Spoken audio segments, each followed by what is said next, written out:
I'm delighted to be joined on the stage by Lucy Hyland and Paul O'Mahony. I'd like first, before we kick off, just to introduce both of them to you. Lucy Hyland is a very interesting lady, actually, because what she does is she blends both the knowledge of food and the love of food into her professional work. She is a qualified nutritional therapist and also, I can't say this without doing kind of a Ballincollig trained chef. Ooh. And she runs her own practice, a nutritional therapy practice. I hope I'm saying that the right way, Lucy. And her business name is Food for Living. And she joins us today straight from the set of RTE's Today Show. So she's had experience of being interviewed today with Daithí O'Shea, so clearly her day is getting better as it goes on. Yahoo boy. Now, yeah, I think so. And next to Lucy is Mr. Paul O'Mahony. So Paul actually has had a very interesting road to this stage because originally from Limerick, Paul graduated as a sociologist, moved to the UK, became a bus conductor, a management consultant, a head of management development in 2 organisations, set up his own business in 1998, moved back to this country 7-8 years ago, and has worked in the business of building reputations, and now is moving into the business of building brands as he's a co-founder of a new business in this area called Change Agents. So, ladies and gentlemen, please welcome Lucy Hyland and Paul O'Mahony.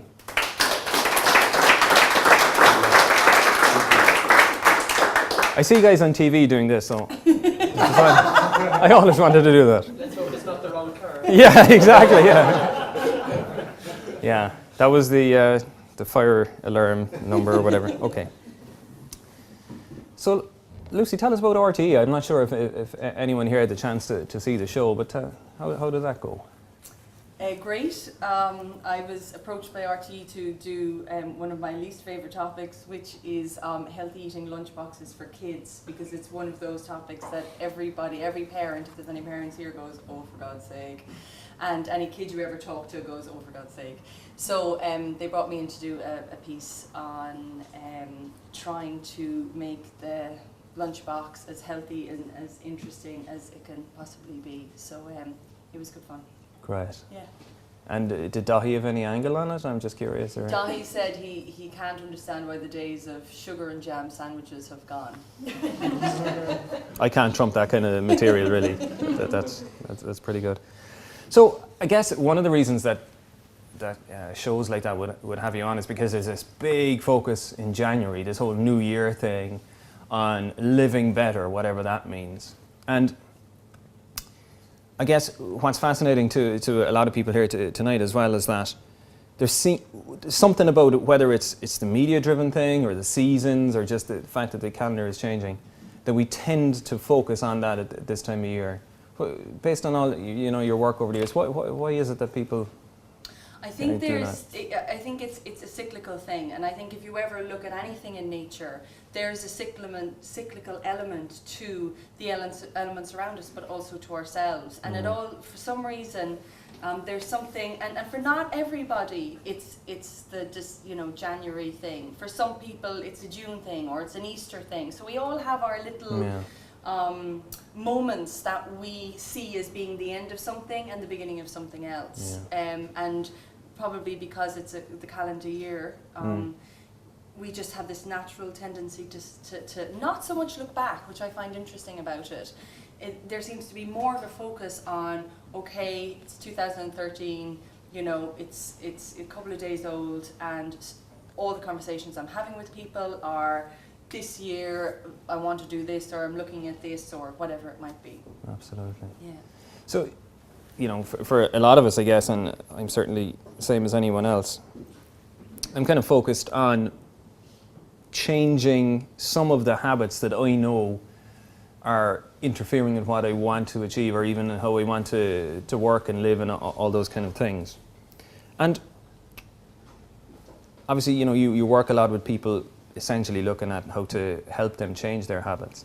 What kind of things do you find work best for people like me that are, trying to do things in a different way? What's typically the thing that works? First of all, one of the things that I notice that people don't do very often is they don't have a clear idea of what it is that they're hoping to achieve.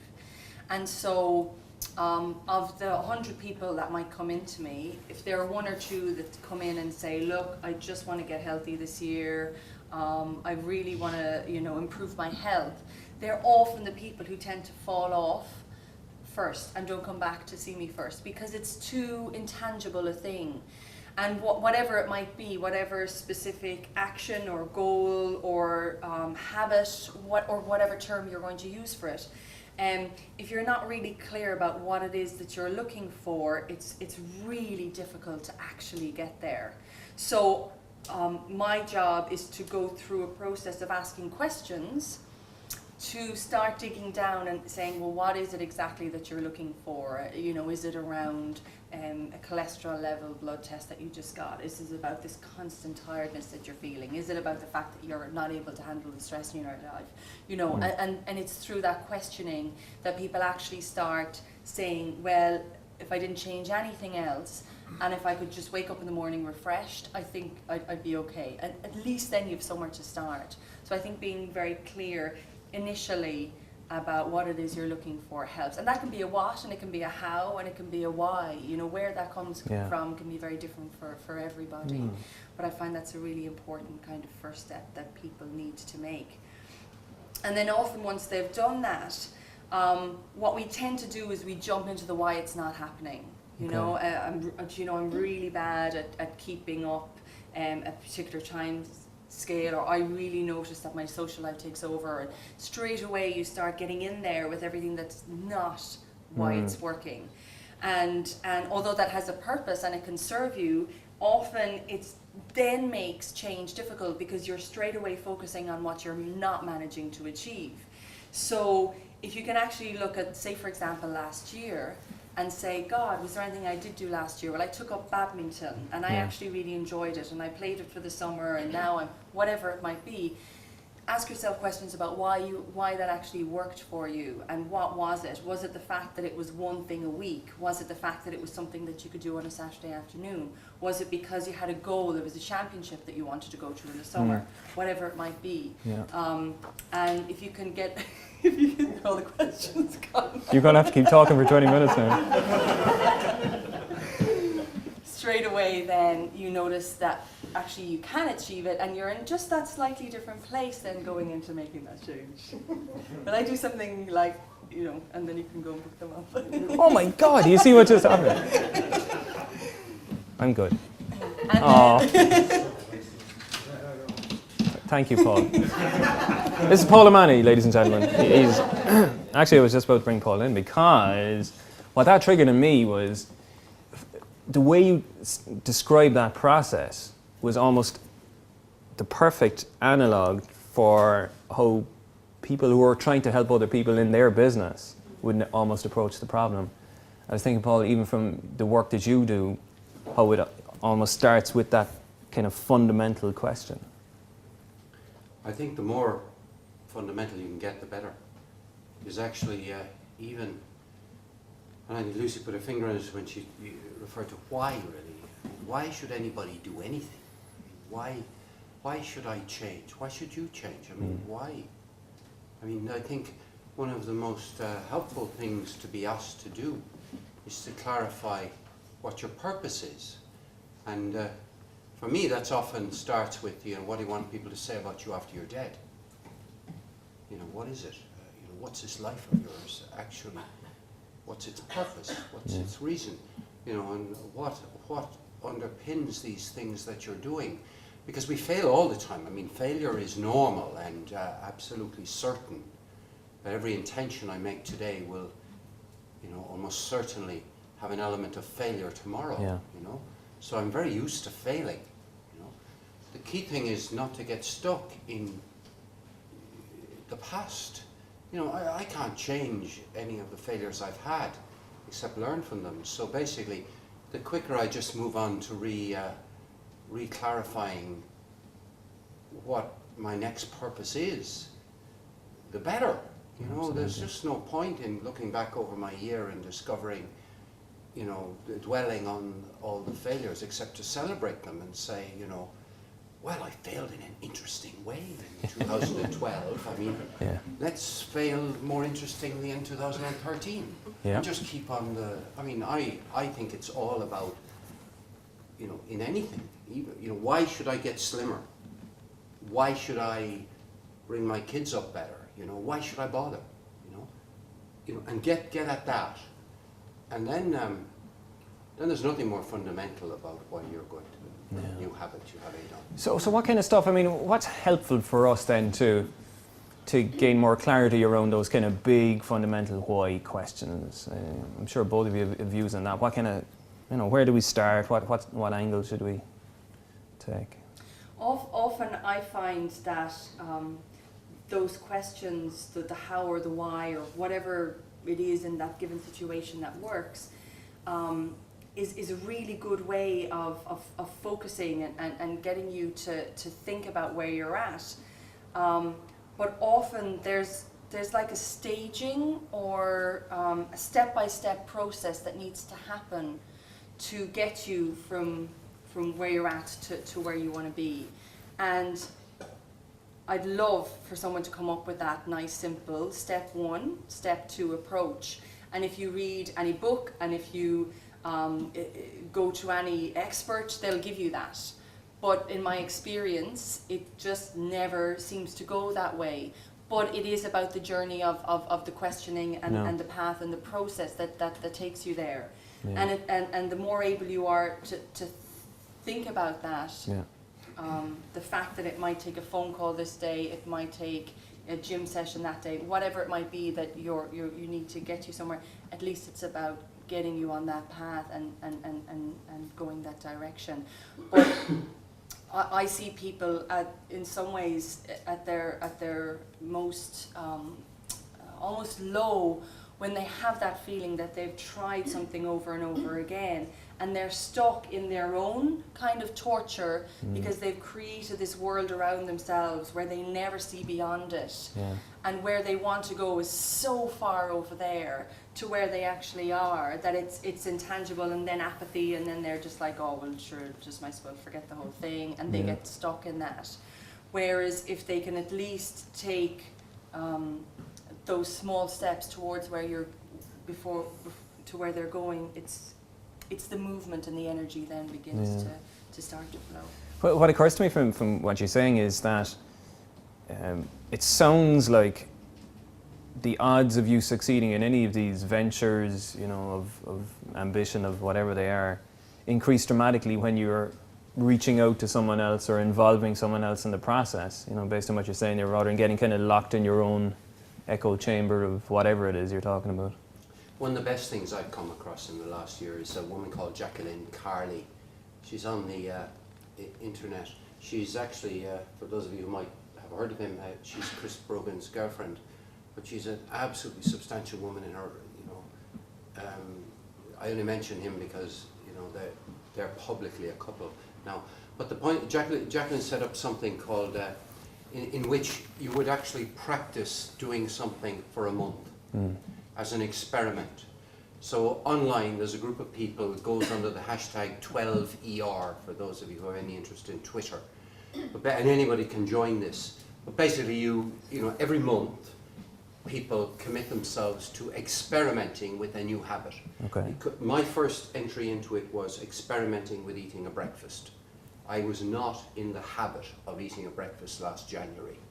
I couldn't tell you when I had ever eaten a breakfast. Really. Yeah. You know, and I knew in my head, breakfast is the most important meal of the day. Yeah. Number one, right? You know, get the foundation in, get the metabolism. Anyway, it's your area, right?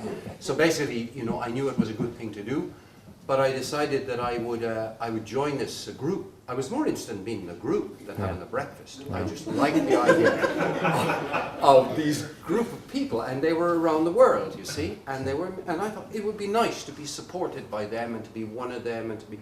It was a bit like identification, really. Yes. It's like I wanted to be associated with this brand 12 hashtag 12ER, and. But my God, it worked, because I decided that I would hold myself to account, so I used to tweet photographs of my breakfast. Oh, you're one of those guys who tweets photographs their breakfast on Twitter. Yeah, but you see, I would forget about everybody else in the world except the people who were in this little group.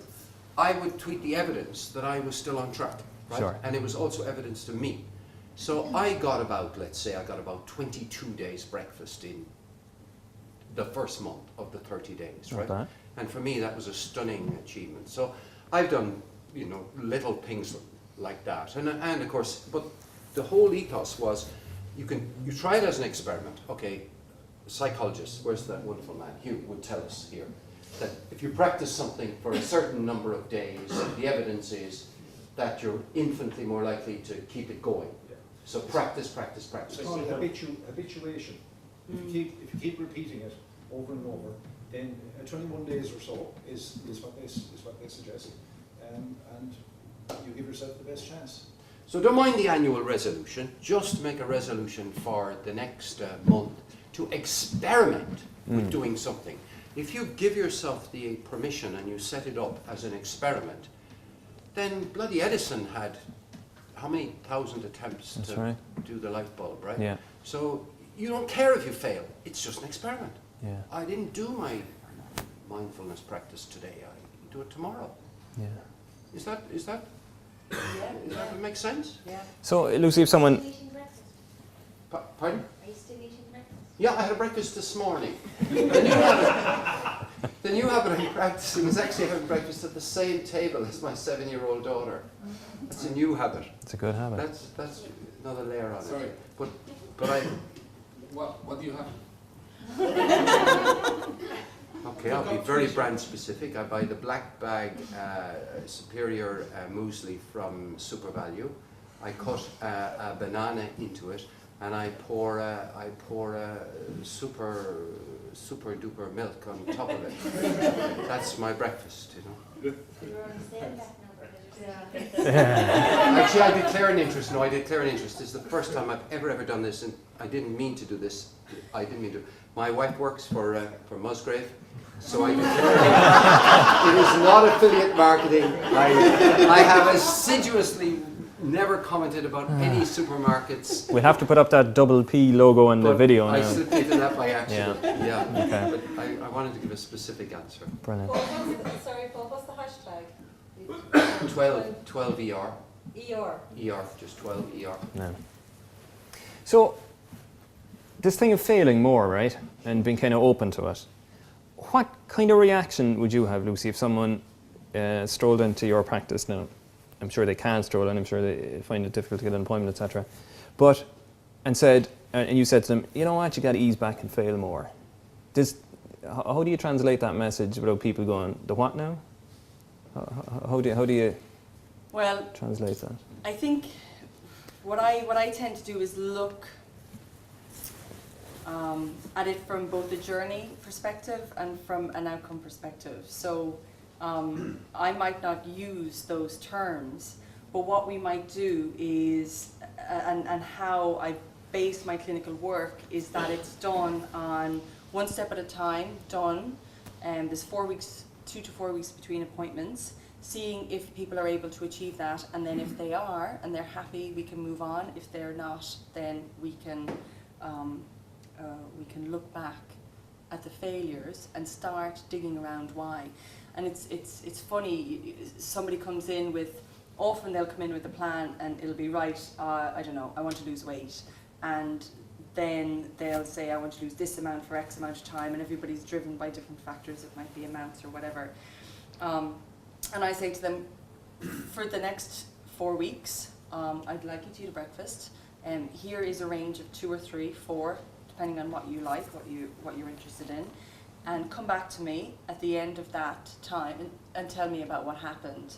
and they'll come back and they'll tell their story, and sometimes their story will be, God, it worked, it really worked, or they'll come back and say that was a disaster, you know, I have to get the kids out to school, and if I don't do that, and if I don't, you know, so they'll have, and then you start unraveling the reasons why things aren't working, and that's when you can actually start coming up with solutions that give you your solution. Because if there was a box that we all fitted into and we could all prescribe change to that person, and we could all go home, Easy. but it's not like that. Yeah. And it's through the journey of the failing or even the failing and the succeeding, both of those equally then take you to the next place, then take you to the next place, then take you to the next place. Because you can go online and you can print out a diet and you can go follow it, but very rarely does that work for people because there's none of that understanding.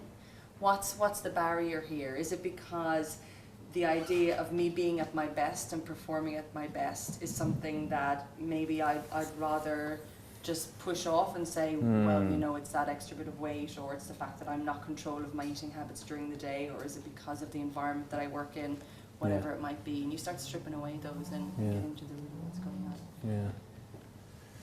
So that sounds very much like, God, you know, all these descriptors we use in the business context, but it sounds like almost like a discovery process. You know, you're trying to assess a situation and trying to, I guess, get behind why things are working or aren't working. It's funny, Paul, in some of the work that we've done in the last few months, just in a private capacity, outside from the stuff we do in the Smarter Egg world, we started very much with, when we were kind of trying to extract, let's say, the core values almost of a brand within a business. We really broke it down to what people, or you know, what as the business owner or the person who, you know, who's driving the business, what do they value as an individual, and kind of build it out from there. And it sounds again to me that there's a crossover, and I see so many different crossovers between the world of habit change in terms of personal stuff and into the business space, that, you know, trying to identify what those core values are. I know that's something of a cliche now, but you know, help me a little bit there now in terms of the more, let's say, more tunable words. I remember saying to you, look, Adon, we're going to talk about your business, so what do you stand for? What do you stand for? That's the question. You know, what, you know, yeah, I mean, I knew you before we started talking about your business, right? Mm-hmm. But I never got you to make explicit to me what you actually stand for. I mean, you, to me, are, you know, are a very modest person, a person who's extremely thoughtful and reflective and listens. But I wanted to find out, what actually do you really stand for? I mean, they're all behaviors, right? But behind all of that, you know, what do you actually believe? You know, what would be a few fundamental things which you'd go to the scaffold for? You know, irreducible me. Yeah. So I think my memory of it is that I began saying, write 3 things down about yourself there that you absolutely will stand over. You know. That's right. And then you worked out from that. I came across a terrific video. Somebody in the room will know what it is. It's a guy who goes through explaining it's called 3 words. I think it's called why, how, and what. And the guy was at TED, and he was explaining about Apple.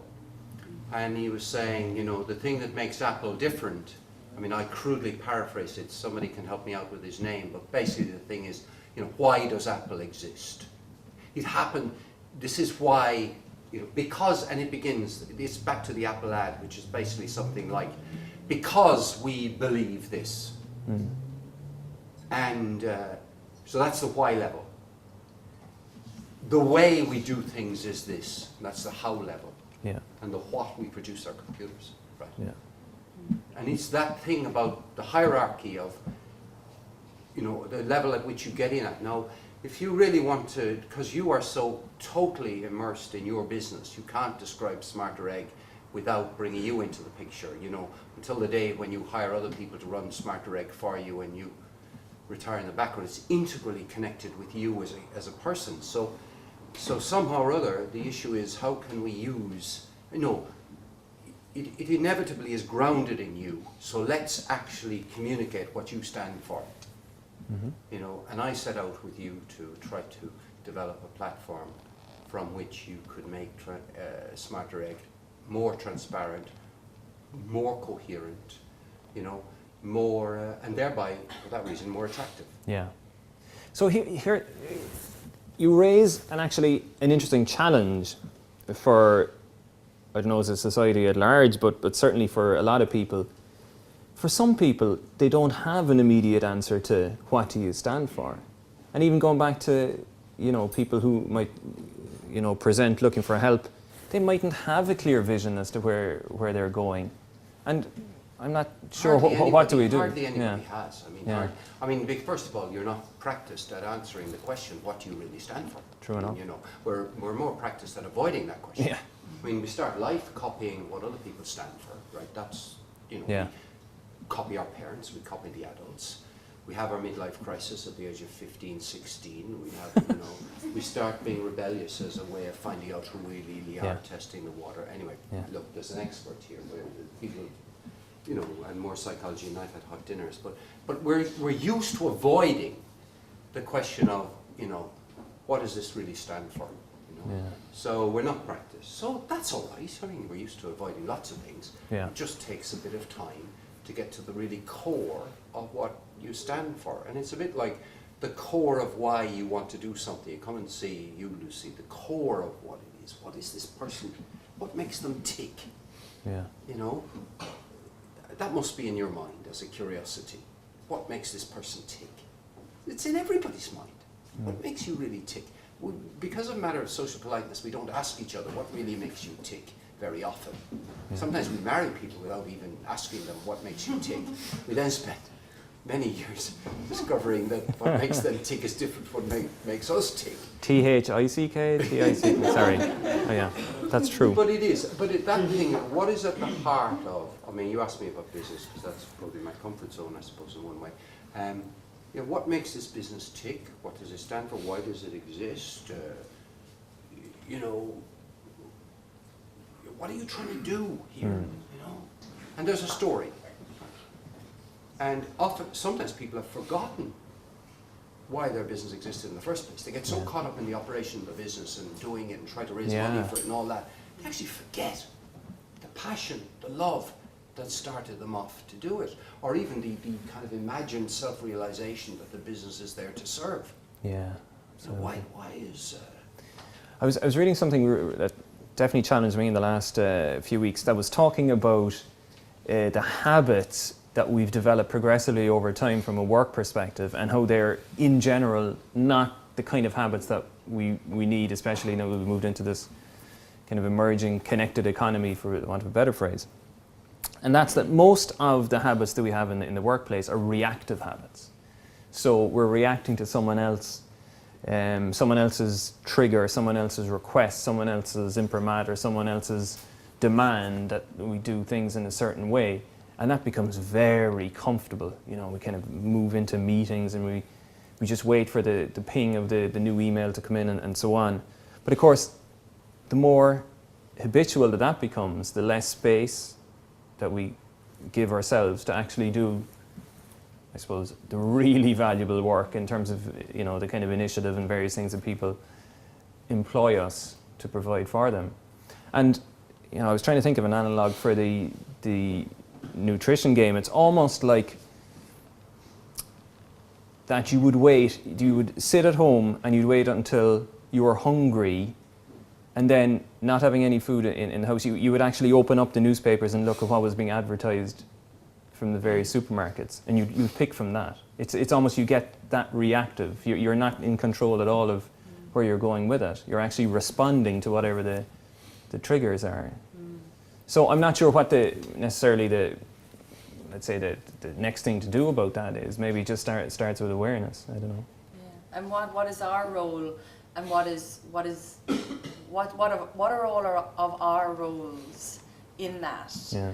And that can be an internal drive to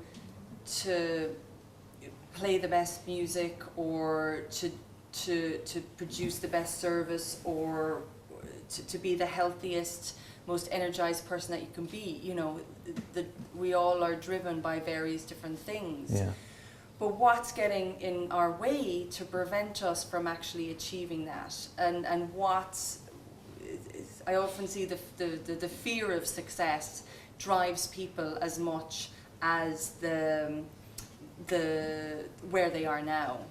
Because, you know, if from my perspective, if they come in and they can be that person and they can lose that weight or they can improve their mental health, or if they can manage their stress levels,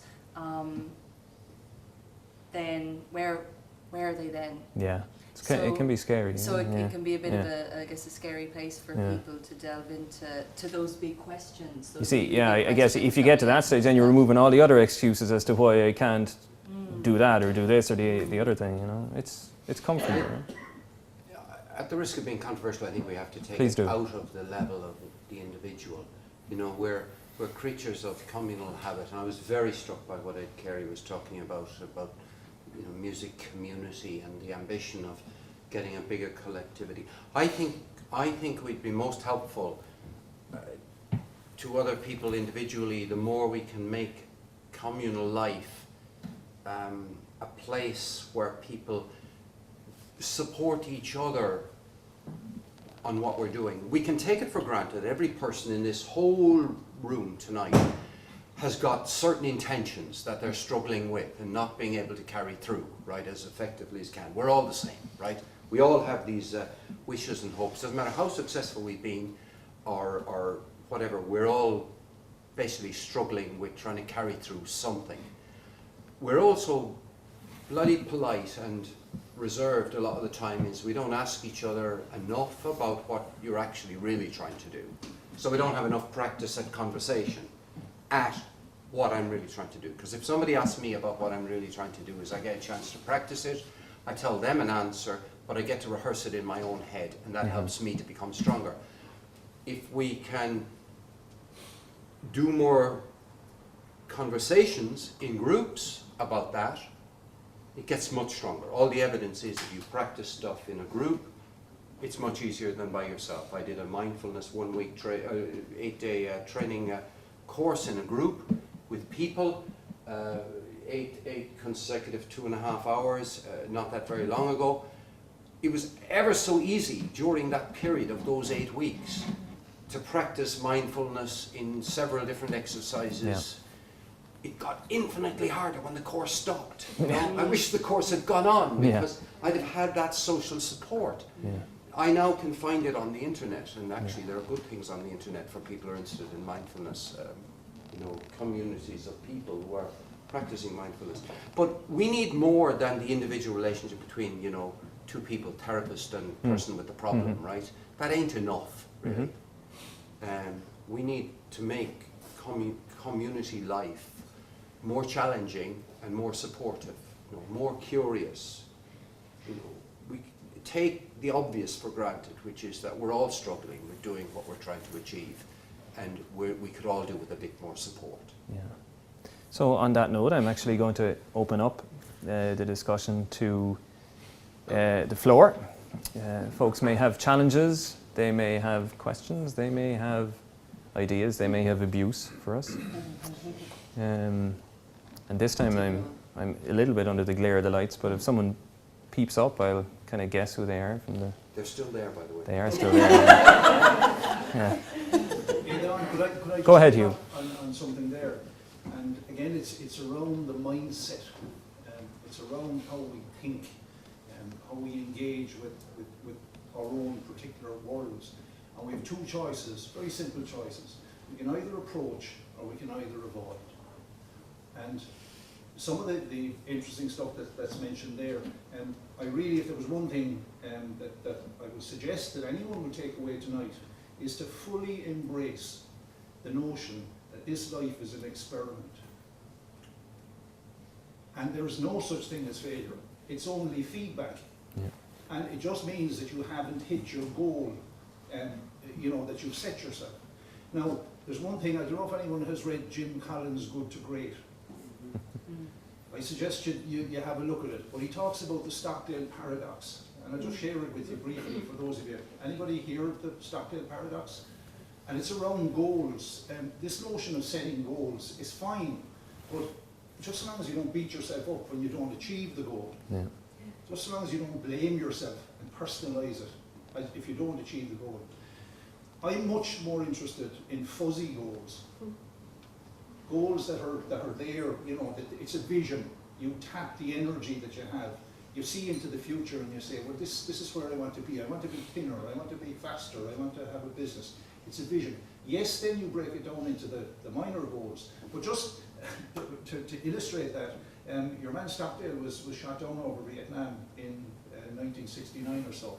And he spent 9 years in the Hanoi Hilton, suffered appalling degradation, torture, and all sorts of psychological stress and strain. And somewhere along the way, he had, in his own resources, he decided that the American approach of setting goals, setting your targets, set your goals to achieve your targets, or set your targets to achieve your goals, wasn't actually working. Some of them were suggesting that they'd be out by next Christmas, or they'd be out by the following Christmas, and it didn't come to pass. So what happened? Psychologically, we diminished. What Stockdale decided was, and it's a bit like Dick and Kidney, as I mentioned earlier on, he decided that he wanted to give himself the best chance of staying in contention, the best chance of actually getting out. He didn't know whether he'd get out or not. He didn't know whether he was going to make $1 million or lose $1 million or whatever. But he knew that if he kept doing what he was doing and dealing with whatever was presented, whatever challenge as best he could, he was giving himself the best chance of doing it. So it's somewhere between the fuzzy and the specific and the SMART goals that we all learn about. But it's also about looking at it as an experiment. Go out and try it. If you don't try it, don't come back and say you regret it. And it's always finding that, I find that it's that very personal journey whereby there are the set procedures that you need to do, and there is this idea of repetition, which is probably the most important thing for people. But then you've also got to question ongoing repetition without success. You have to challenge that as well and say, surely there's something in all of this that isn't right for me, isn't this particular time, this isn't the right solution, whatever it might be. But so much of that comes actually from you as an individual in your ability to judge and manage and steer that ship as you pass through those waters. Yeah. Makes a lot of sense. Any other questions or challenges on this point? Topic, I should say. Yes, Aidan, I'd like to Go ahead, Elaine. just add to the discussion earlier about this not being able to define what we stand for, that Paul mentioned. And I think we're guided from a very young age into conformity and into getting a job after your education. It's all done in a certain way, and we tend to either go that way or branch off from it. I'm sure most of us here are branched off in some form or other. And that, I think that makes it very hard for people to then sit down and say, well, what do I stand for? Because before I just stood for whatever was on that road, and now you have to make your own road. And it's down to self-responsibility, I think. And the whole, oh, I can't do it because of this, this, and this, and this, that's essentially pushing the responsibility of your goal onto outside influences or even other people. Yeah. And once we start taking on the self-responsibility and even the failures or the learning curves or the feedback that we go through, then we actually have a chance. Yeah. Actually, all the principles of the Lean Startup, which some people might know, is a great book by Eric Ries, about how to design a business these days, fit in really well with what Hugh was talking about in terms of experiments. So you could, whether you're designing a business and you're trying to find out whether you've got a customer or whether you're actually trying to, go to bed before 11:30 every night for a month, it is such a great thing to see it as a design an experiment to try and Is see. that your next habit now? No, I did that actually. that was one of the ones that just came back to me because, I lots of people say that it's a good thing to go to bed on the same day as you wake up. Makes a lot of sense. Yep. Not many people got that for some reason. There must be international travellers here at different time zones. I don't know. Yeah, that's very You know, true. it's that experimentation that then brings you to where you're at. Yeah. Because and that's there's a lot of things said, and maybe from a nutritional perspective, everybody has their own opinions, everybody has their own ideas, everybody has their taste, flavors, and whatever. And they'll come and they'll read, from a website that X equals Y. Well, you know what? Go ahead and try it and come back with the results, and actually, at the end of it, go, well, that did not work, or that worked incredibly well. And having gone to bed at 11:30 for a month, and you're waking up feeling better, sharper, getting more done during the day, enjoying your day more. Well, hell, what difference does it make whether it's right or wrong if it's working for you? And you've tried it, and you've found your way through it. Yeah. Time for one last question or observation. I want to ask, what new habit are you all going to take away No. from this evening and should try out for the next 21 days? Paul is taking each one of yours email addresses, and I don't need to know. you get weekly. But that's the curiosity I have really about whether a conversation like this can actually change behaviour as an experiment. Anyone willing to volunteer? What's I'm not. On I'm there. not calling anybody out. I'm going to eat breakfast before 11:30 every night.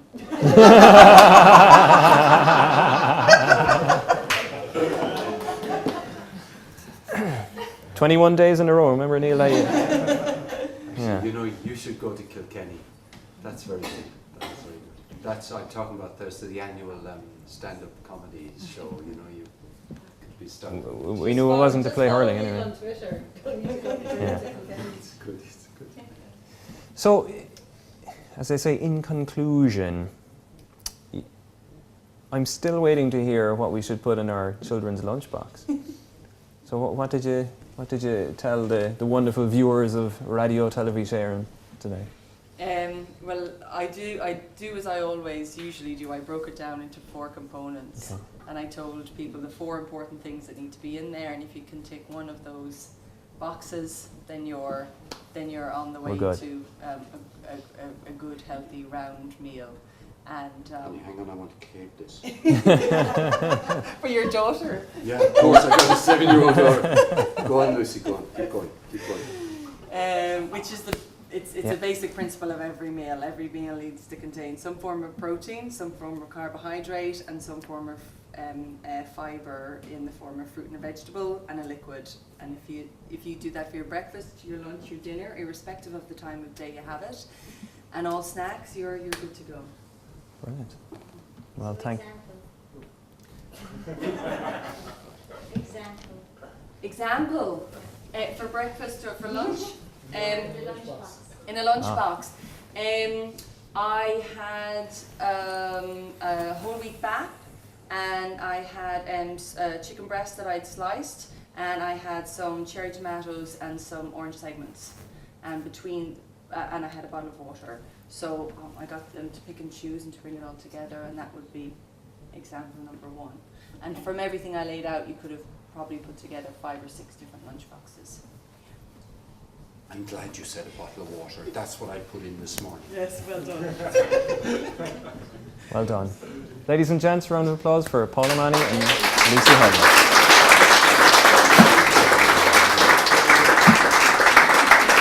As they say in all the best TV shows, you can just stay there for a few minutes. I'm really warming to this, as you can see.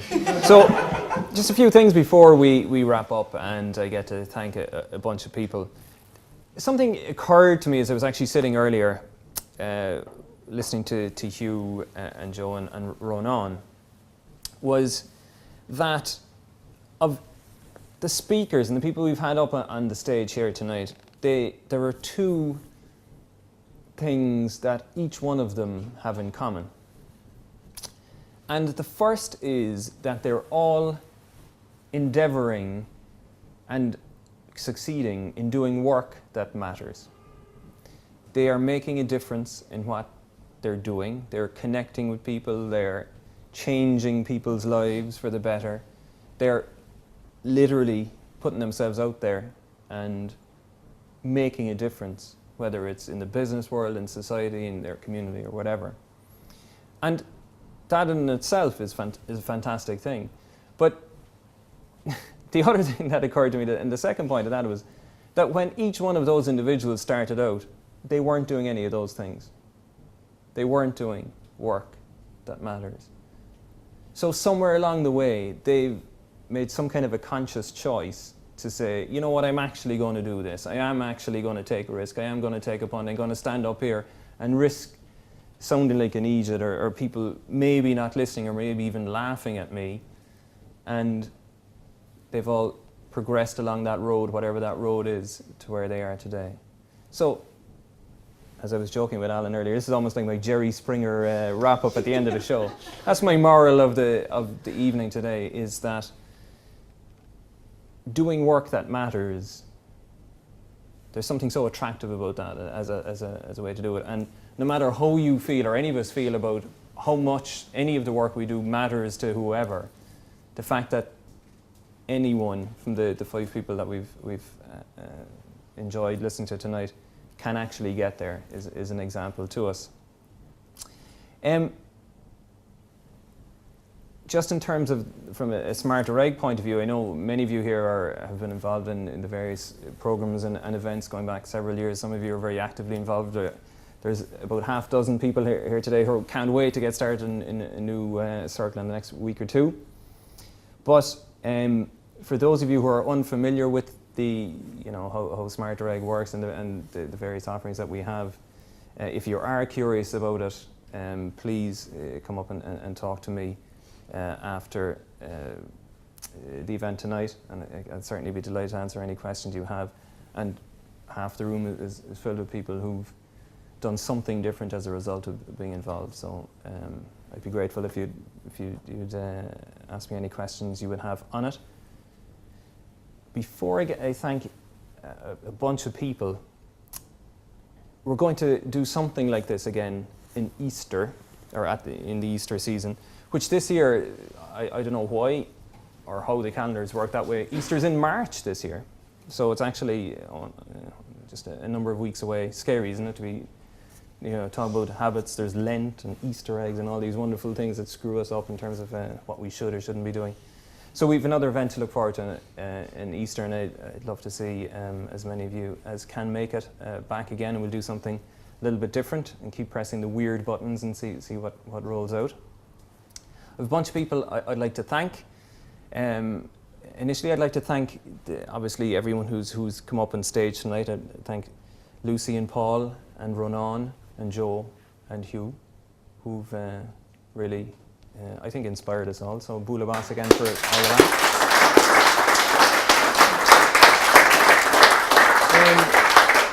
There's a ton of people who've actually helped make all of this a success. I'd like to start with our hosts and Joe and everyone here at the White Horse for hosting this lovely venue, make us feel very comfortable and welcome.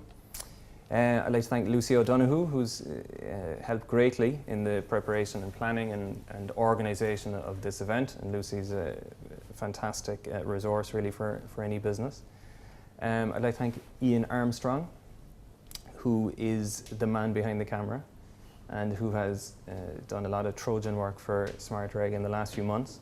Some of the more creative elements of Ian's work are about to be released on the world in the next while, or amazing animated eggs. I'm sure all of you are looking forward to seeing the Smarter Reg, the movie. It's coming, it's animation. My 2-year-old loves it, so that's a good sign.